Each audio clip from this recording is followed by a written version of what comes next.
സംസ്ഥാനത്ത് പെരുമഴക്കാലമാണ്. നഗരമേഖലകളിൽ ഉൾപ്പെടെ മഴ കനത്തതോടെ മിക്കയിടത്തും വെള്ളക്കെട്ട് രൂപപ്പെട്ടു. പത്തനംതിട്ട, കോട്ടയം, ഇടുക്കി, ആലപ്പുഴ ജില്ലകളിൽ മറ്റന്നാൾ വരെ റെഡ് അലർട്ട് തുടരും. നമുക്ക് പരിശോധിക്കാം ഏതൊക്കെ ജില്ലകളിൽ എങ്ങനെയാണ് മഴ മുന്നറിയിപ്പുകളെന്ന്. നമ്മുടെ മുന്നിൽ അതിൻ്റെ ചിത്രം തെളിയുന്നുണ്ട്. താഴെ നോക്കുകയാണെങ്കിൽ തിരുവനന്തപുരത്തും കൊല്ലത്തും ഓറഞ്ച് അലേർട്ടാണ്. ഇടുക്കിയിൽ, കോട്ടയത്ത്, പത്തനംതിട്ട, ആലപ്പുഴ ജില്ലകളിൽ റെഡ് അലേർട്ടുണ്ട്.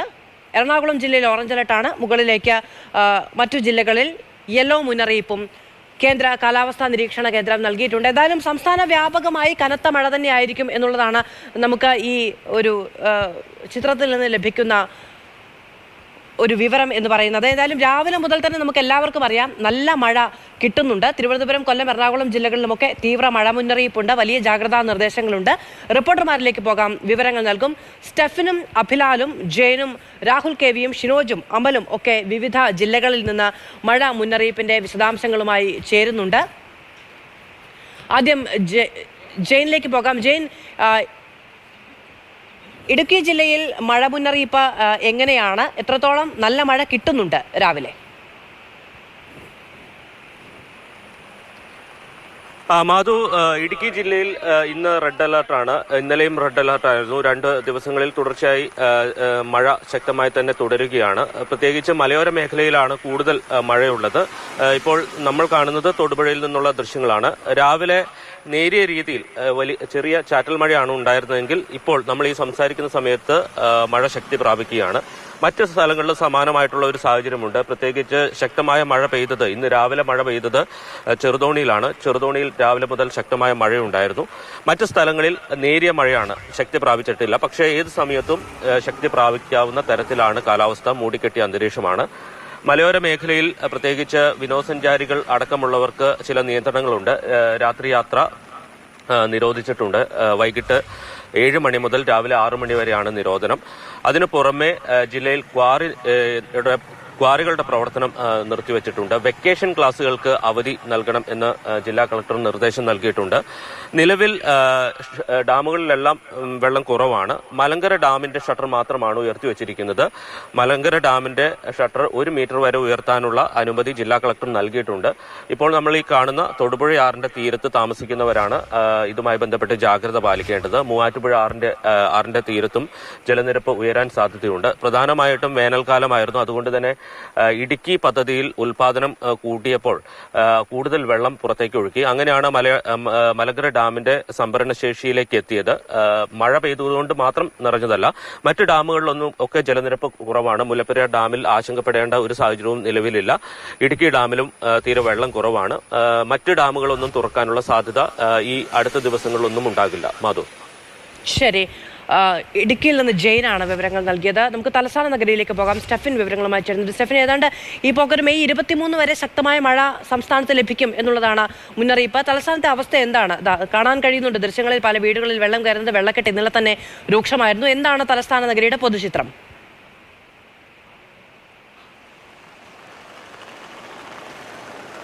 മാധു, തിരുവനന്തപുരം നഗരത്തെ സംബന്ധിച്ചിടത്തോളം ശക്തമായ മഴയാണ് ഇപ്പോൾ അനുഭവപ്പെട്ടുകൊണ്ടിരിക്കുന്നത്. ഇന്നലെ ഇതേ സമയമൊക്കെ തന്നെ മഴ തോർന്നു നിൽക്കുന്ന ഒരു സ്ഥിതിയായിരുന്നു ഉള്ളത്. വെള്ളം ഇറങ്ങി തുടങ്ങിയ ഒരു സ്ഥിതിയായിരുന്നു ഉള്ളതെങ്കിൽ ഇപ്പോൾ ശക്തമായ മഴ. അതിന് ഏറ്റവും പ്രധാനമായ ഒരു ഉദാഹരണം കാണിച്ചു തരാം. ഇവിടെ ഒരു 2 ആൾ പൊക്കമുള്ള ഒരു കുഴിയുണ്ട്. ആ കുഴിക്ക് ചുറ്റും 3 കമ്പുകൾ വെച്ച് അതൊരു അപായ സൂചനയൊക്കെ ആയിട്ട് ഇന്നലെ ഇവിടെ സമീപത്തുള്ള യുവാക്കളാണ് ഒരു പ്ലാസ്റ്റിക് കെട്ടി തിരിച്ചിരുന്നത്.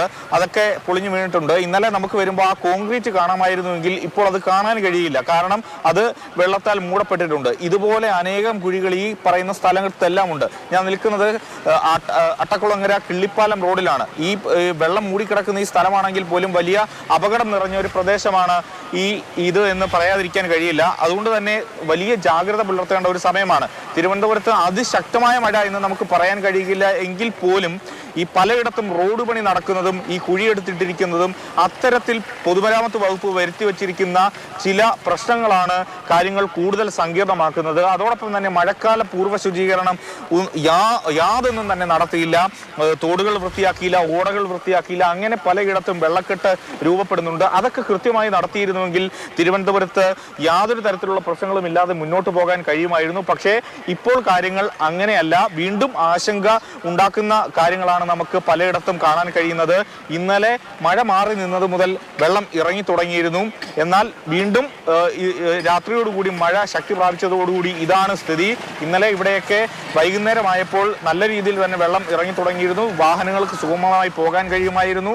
അതോടൊപ്പം ആളുകൾക്ക് സുരക്ഷിതമായി നടക്കാൻ കഴിയുമായിരുന്നു. പക്ഷേ ഇപ്പോൾ അങ്ങനെയല്ല. മഴ കൂടുതൽ ശക്തി പ്രാപിക്കുന്ന കാഴ്ചകളാണ് നമുക്ക് കാണാൻ കഴിയുന്നത്. ഇപ്പോൾ ഈ ദൃശ്യത്തിൽ തന്നെ കാണാം ആ വാഹനം എത്രമാത്രം ദുഷ്കരമായിട്ടാണ് വരുന്നത് എന്ന്. പല വാഹനങ്ങളും ഇവിടെ ഈ വെള്ളത്തിൽ വന്ന് പെട്ട് ഓഫായി പോകുന്ന ഒരു സ്ഥിതിയുമുണ്ട്. ഈ കടകളിലേക്കൊക്കെ വെള്ളം കയറുന്ന ഒരു സ്ഥിതി ആണ് ഉള്ളത്. തിരുവനന്തപുരം നഗരപ്രദേശത്താണ് ഏറ്റവും കൂടുതൽ പ്രശ്നം ഉള്ളത്. അതിന് ഏറ്റവും പ്രധാനപ്പെട്ട കാരണവും ഈ സ്മാർട്ട് റോഡിന്റെ നിർമ്മാണമാണ്. മറ്റ് മേഖലകൾ, പ്രത്യേകിച്ച് മലയോര മേഖലകളിലൊക്കെ യാത്രാ നിരോധനം ഏർപ്പെടുത്തിയിട്ടുണ്ട്. പൊന്മുടി എക്കോ ടൂറിസത്തിലേക്ക് യാത്രയ്ക്ക് നിരോധനം ഏർപ്പെടുത്തിയിട്ടുണ്ട്. എന്നതൊക്കെ ഒഴിച്ചു നിർത്തി കഴിഞ്ഞാൽ മലയോര മേഖലയിൽ കാര്യമായ കുഴപ്പങ്ങളൊന്നും തന്നെ ഇല്ല. ഈ നഗര പ്രദേശങ്ങളിലാണ് സാധാരണഗതിയിൽ വെള്ളം കയറാത്ത ഇടങ്ങളിൽ പോലുമാണ് ഈ പ്രതിസന്ധി അതിരൂക്ഷമായി തന്നെ തുടരുന്നത്.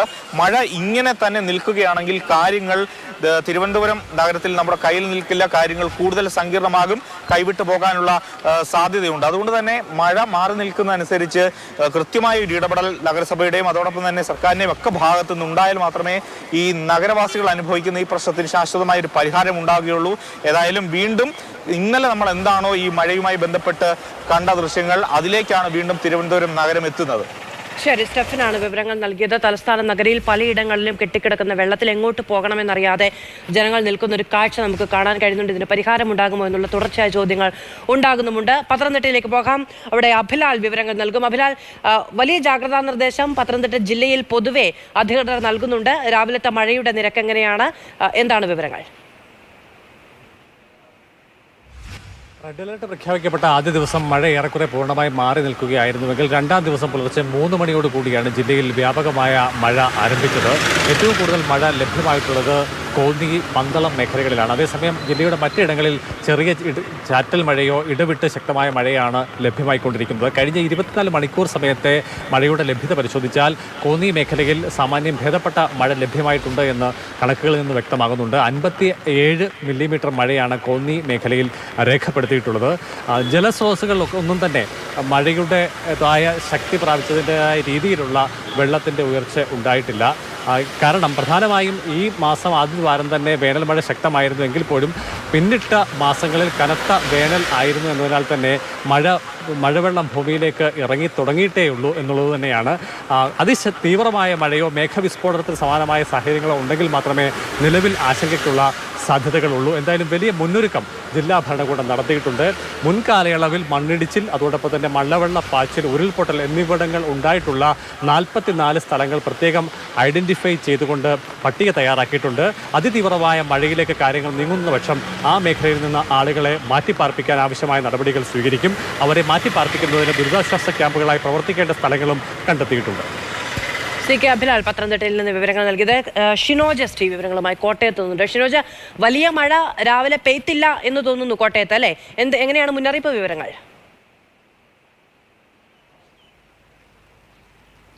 മധു, ജില്ലയിൽ റെഡ് അലർട്ട് ആണെങ്കിൽ കൂടി കാര്യമായ കനത്ത മഴ ഒരിടത്തും തന്നെ പെയ്യുന്നില്ല.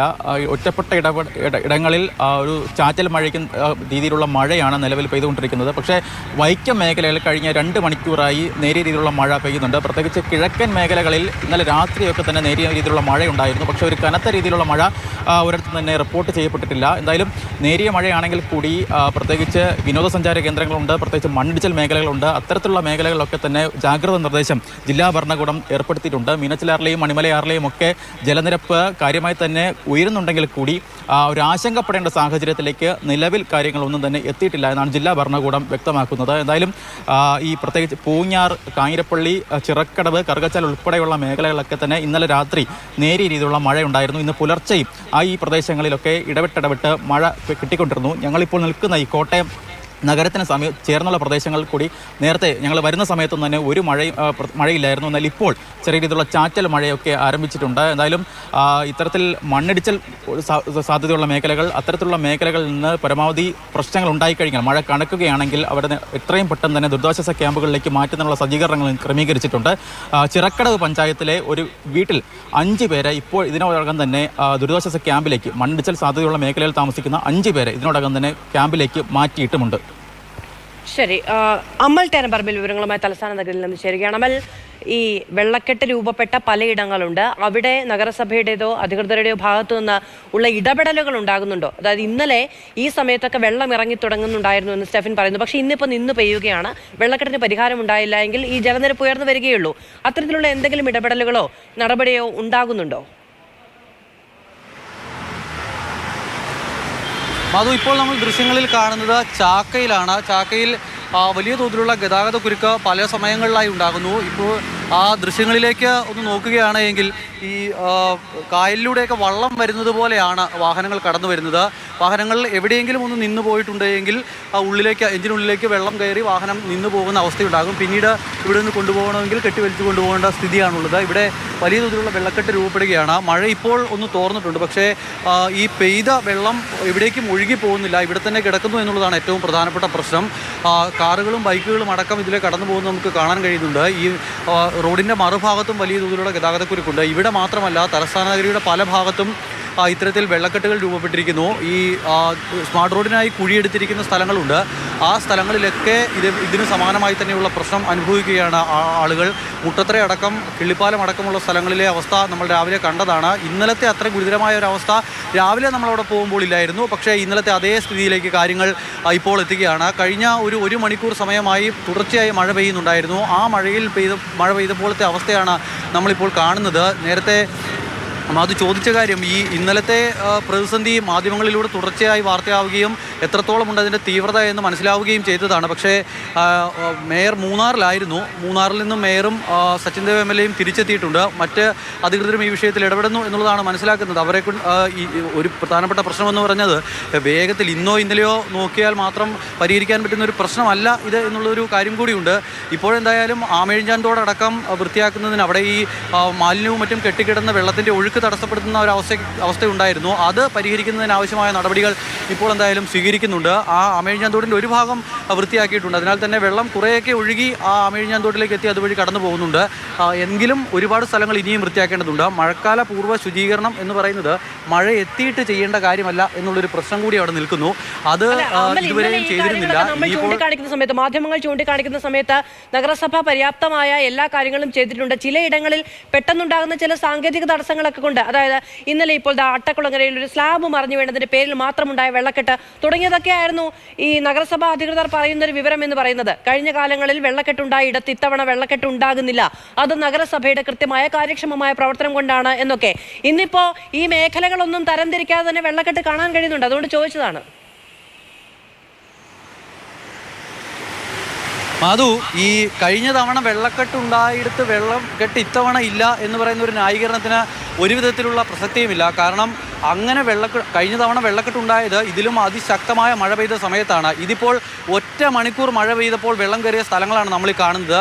വലിയ മഴയുണ്ടായിട്ടുണ്ടെങ്കിൽ കഴിഞ്ഞ തവണത്തിന് സമാനമായ സ്ഥിതി എല്ലായിടങ്ങളിലും ആവർത്തിക്കും. അതിന് കാരണമെന്ന് പറയുന്നത് നമ്മൾ ആ വഴിയെല്ലാം കടന്നു പോകുമ്പോഴും അവിടെയൊന്നും കൃത്യമായ ഈ പറയുന്ന സ്മാർട്ട് റോഡിൻ്റെ നിർമ്മാണം സംബന്ധിച്ച വിഷയമാണെങ്കിലും മഴക്കാലപൂർവ്വ ശുചീകരണമാണെങ്കിലും ഈ വിഷയങ്ങളൊന്നും പൂർണ്ണമായും പരിഹരിക്കപ്പെട്ടിട്ടില്ല. അതിനാൽ ഇപ്പോൾ ഇതൊരു ട്രയലാണ് എന്നുള്ള കാര്യം ഇവർ മനസ്സിലാക്കുന്നില്ല. ട്രെയിലറാണ്, പടം വരാനിരിക്കുന്നതേ ഉള്ളൂ എന്ന് പറയുന്നത് പോലെ ഇത് വെറും 3-4 മണിക്കൂർ മഴ പെയ്യുമ്പോൾ ഇങ്ങനെയാണ് അവസ്ഥ എങ്കിൽ കാലവർഷം വരാനിരിക്കുന്നു എന്നുള്ളത് ഇവർ മനസ്സിലാക്കുന്നതേ ഇല്ല. അതെത്തുമ്പോൾ ഇതാകില്ല സ്ഥിതി എന്ന കാര്യത്തിൽ സംശയമേ വേണ്ട. ഇതിപ്പോൾ ഇന്നലെ രാത്രിയിൽ മഴ കുറച്ച് മാറി നിന്നു. അതിനാൽ ഇന്ന് രാവിലെ ഞാൻ 8 മണിക്കൊക്കെ വാർത്ത നൽകുന്ന സമയത്ത് നമ്മൾ പറഞ്ഞിരുന്നത് തിരുവനന്തപുരത്ത് കാര്യമായ പ്രശ്നങ്ങൾ ഇന്നലത്തേതുപോലെ ഇല്ല എന്നുള്ളതാണ്. പക്ഷേ അതിനുശേഷം ഞാൻ ഓഫീസിലേക്ക് മടങ്ങിയെത്തി പിന്നീട് പുറത്തേക്ക് ഇറങ്ങുമ്പോൾ ഒറ്റ മണിക്കൂറത്തെ മഴയാണ്.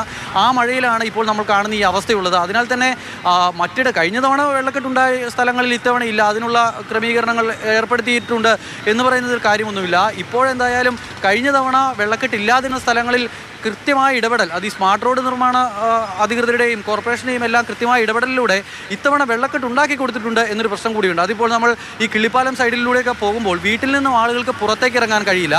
രാത്രിയിൽ ആദ്യത്തെ ദിവസമാണ് ഏറ്റവും വലിയ പ്രതിസന്ധി നേരിട്ടത്, അതായത് മിനിങ്ങാന്ന് രാത്രിയിൽ. അന്ന് രാത്രിയിൽ ആളുകൾ കിടന്നുറങ്ങുന്ന സമയത്താണ് അപ്രതീക്ഷിതമായി വലിയ മഴയുണ്ടാകുന്നത്. അവരുടെ വീടുകളിലേക്ക് വെള്ളം ഒലിച്ചു കയറി. കട്ടിലിനൊപ്പം വെള്ളം എത്തുന്ന സമയത്താണ് പല ആളുകളും ആ പ്രദേശത്തൊക്കെ ഈ വെള്ളക്കെട്ടിൻ്റെ ഒരു പ്രതിസന്ധി മനസ്സിലാക്കുന്നത്. പിന്നീട് അവർക്ക് കുട്ടികളെയും മറ്റുമായി പുറത്തേക്ക് പോലും പോകാൻ കഴിയാത്ത അവസ്ഥ. വാഹനങ്ങളുമായി പുറത്തേക്ക് ഇറങ്ങാനേ കഴിയില്ല, കാരണം വഴിയില്ലല്ലോ. പിന്നീട് നടന്നു പോകാമെന്ന് കരുതിയിട്ടുണ്ടെങ്കിൽ തന്നെ ഇങ്ങനെ കായൽ പോലെയാണ് വെള്ളം കിടക്കുന്നത്. അതിനിടയിൽ പലയിടത്തായി അഗാധ ഗർത്തങ്ങളാണ്. ഈ പറയുന്ന സ്മാർട്ട് റോഡിനായി എടുത്തിട്ടിരിക്കുന്ന വലിയ കുഴികളാണ്, കിടങ്ങുകളാണ്, കനാല് പോലെയാണ് പല സ്ഥലങ്ങളിലുമൊക്കെ. ആ ദൃശ്യങ്ങൾ നമ്മൾ ഇന്നലെ കൃത്യമായി തന്നെ കാണിച്ചതാണ്. അതിൽ ഇറങ്ങി പോകാമെന്ന് വിചാരിച്ചാൽ അബദ്ധത്തിൽ ആ കുഴിയിൽ വല്ലതും പോയി വീണിട്ടുണ്ടെങ്കിൽ പിന്നീട് കുറച്ച് മണ്ണ് കൂടിയിട്ട് മൂടുക എന്നല്ലാതെ പ്രത്യേകിച്ചൊന്നും ചെയ്യാനുണ്ടാകില്ല എന്നുള്ളതാണ് ഏറ്റവും വലിയ പ്രശ്നം. അതിനാൽ തന്നെ ആളുകൾ പേടിച്ച് വീട്ടിൽ തന്നെ കഴിഞ്ഞു. 2 നില വീടുള്ളവരൊക്കെ വീടിൻ്റെ 2ാം നിലയിലൊക്കെ കയറിയിരുന്നു. അല്ലാത്തവർക്ക് ഈ റൂം ഫോർ റിവർ സെറ്റപ്പ് ഒന്നും ഉപയോഗിക്കാൻ കഴിയില്ലല്ലോ. പാവപ്പെട്ട ആളുകൾ, ഈ കോളനി പോലെയുള്ള സ്ഥലങ്ങളൊക്കെ കിടക്കുന്ന ആളുകൾ നിരവധി ഉണ്ടായിരുന്നു. അവരെല്ലാം വലിയ പ്രതിസന്ധിയാണ് അനുഭവിച്ചത്. അതിനാൽ തന്നെ ഇന്നലെ ഒരു മുൻകരുതലെടുത്ത് പല ആളുകളും അവിടെ നിന്ന് മാറി. ഇന്നിപ്പോൾ അത്തരത്തിൽ ഈ വീടുകളിൽ വെള്ളം കയറിയിരിക്കുന്ന വീടുകൾ, ഒറ്റ വീടുകളിലും ആളുകളില്ല. അവർ കുറച്ച് മഴയൊന്ന് തോർന്ന സമയത്ത് അവിടെ നിന്നും രക്ഷപ്പെട്ട് മറ്റ് സ്ഥലങ്ങളിലേക്കും അവരുടെ ബന്ധുവീടുകളിലേക്കും മറ്റുമൊക്കെ പോയിട്ടുണ്ട്. ഇതിപ്പോൾ ഈ മഴ ഇനിയും തുടരുകയാണെങ്കിൽ, ഇപ്പോൾ മഴ ഏകദേശം ഒന്ന് ശമിച്ചിട്ടുണ്ട്. ഈ വെള്ളം ഒന്ന് ഇറങ്ങിപ്പോകാൻ പ്രകൃതി, ഈ കോർപ്പറേഷനും അധികൃതരും ഒന്നും സഹായിച്ചില്ലെങ്കിലും പ്രകൃതി ഒന്ന് സഹായിക്കുന്നുണ്ട് എന്ന് വേണം നമുക്ക് മനസ്സിലാക്കാൻ. കാരണം ഒരു ഇടവേള തരുന്നുണ്ട് മഴയ്ക്ക്.